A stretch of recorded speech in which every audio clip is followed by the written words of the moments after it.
even you influenced by your neighbors, আপনিও আপনার পাড়া প্রতিবেশীদের দ্বারা প্রভাবিত। বর্তমান যুগে আর কি আপনি কেউ চলবেন তাও ঠিক করে দেয় অনেকটা আপনার আশেপাশের মানুষগুলো, আপনিও সেটা কনজিউম করেন, অ্যাকসেপ্ট করেন, গ্রহণ করেন যে ওই মানুষটাই আমাকে নিয়ে এইটা বলছে, এইটা তো রাইট, হয়তো রাইট। বাট বর্তমান সোসাইটিতে না আর কি ওই নিজের কথা, নিজের ভিতরকার কথা না খুব কম লোকই শোনে, ঠিক আছে। আশেপাশের মানুষগুলোর কথাটাকেই আর কি বেশি প্রায়োরিটি দিয়ে থাকে। এটা আর কি বর্তমান সোসাইটির একটা বলতে পারেন বড় ডিজিজ, ঠিক আছে। এটার কারণে সুইসাইডটাও হয়তো অনেক অংশে বেড়ে গেছে।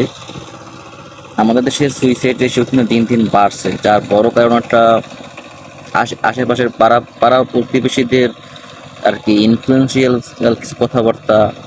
আপনার যেমন ধরুন একটা পরীক্ষার রেজাল্ট দিলে, পাবলিক পরীক্ষা, সেখানে আপনার ফ্যামিলির আগেও আপনার আশেপাশের পাড়া প্রতিবেশী তারা জিজ্ঞেস করে রেজাল্ট কি, সিজিপি কি বা এ প্লাস পাইছে কিনা, রেজাল্ট খারাপ এটা নিয়ে আর কি আপনার পরিবার যত না প্রেরণা দেয়, তার সাথে বেশি প্রেরণা দেয় আপনার পাড়া প্রতিবেশীরা।